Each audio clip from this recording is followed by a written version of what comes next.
TDP వాళ్ళు ఫ్లెక్సీలు అంటే అసలు వీళ్ళ రాజకీయమే కుల రాజకీయం కన్నా.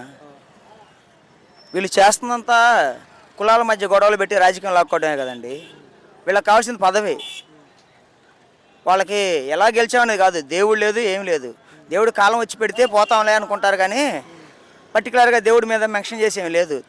సిట్టు సెంట్రల్ ఇన్వెస్టిగేషన్ టీం అంతకంటే ఇంకా హైయెస్ట్ ఏం లేదు కదండి. వాళ్ళే తేల్చి చెప్పారు కాదని.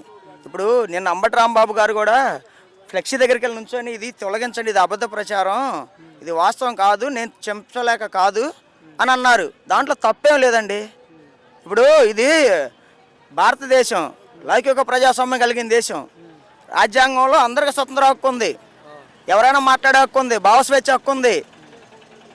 ఎలా పడితే అలా దాడులు చేస్తే రేపు మీ మీద చేయరా? మీరు రాజ్యాంగం అమలు చేస్తున్నారు లేకపోతే ఏం అమలు చేస్తున్నారు? ఒక్కసారి ఆలోచించుకోండి. ప్రజలు చాలా ఇబ్బంది పడుతున్నారు. ప్రజలను దృష్టిలో పెట్టుకొని పాలన చేయండి.